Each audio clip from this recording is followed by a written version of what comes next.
புதுதில்லியில் அமைக்கப்பட்டுள்ள புதிய சேவாதீத் கட்டிடம் உள்ளிட்ட பல்வேறு அரசு கட்டிடங்களை பிரதமர் நரேந்திர மோடி திறந்து வைத்தார்.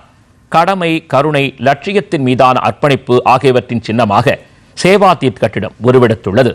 கூட்டத்தை திறந்து வைத்த பிரதமர் அங்கு ஏழை மக்கள், நலிந்த பிரிவினர், கடினமாக உழைக்கும் விவசாயிகள், இளைஞர்கள், பெண்கள் ஆகியோருக்கு பயனளிக்கும் பல்வேறு கோப்புகளில் கையெழுத்திட்டார். விபத்துக்களில் சிக்கியவர்களுக்கு அவசர உதவி அளிப்பதற்கான 1.5 லட்சம் ரூபாய் வரை அனுமதிக்கும் திட்டத்திற்கு அனுமதி வழங்கப்பட்டுள்ளது. 6 கோடி லட்சாதிபதி சகோதரிகளை உருவாக்கும் திட்டம், வேளாண்மை, உள்கட்டமைப்பு நிதி, புத்தொழில் நிறுவனங்களுக்கான நிதியுதவி போன்றவற்றிற்கும் ஒப்புதல் அளிக்கப்பட்டுள்ளது. இதன் தொடர்ச்சியாக இன்று மாலையில் நடைபெற்ற நிகழ்ச்சியில் பேசிய பிரதமர் நரேந்திர மோடி, இந்த சேவாதீத் கட்டிடங்கள் மக்களை மையப்படுத்திய நிர்வாகம் மற்றும் தேசிய முன்னேற்றத்திற்கான அரசின் உறுதிப்பாட்டை பிரதிபலிப்பதாக கூறினார். புதிய சரித்திரம் இன்று படைக்கப்பட்டதை மக்கள் கண்கூடாக காண்கின்றனர் என்று பிரதமர் குறிப்பிட்டார். வளர்ச்சியடைந்த பாரதம் என்ற இலக்கை எட்டும் முடிவுடன் அவர்கள் அனைவரும் சேவாதீத் மற்றும் கடமை பவனுக்குள் நுழைகின்றனர் என்று நரேந்திர மோடி கூறினார்.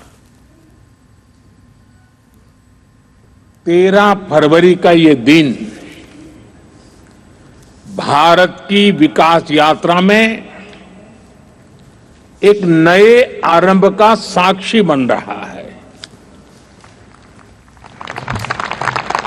हमारे शास्त्रों में विजया एकादशी का बहुत महत्व रहा है।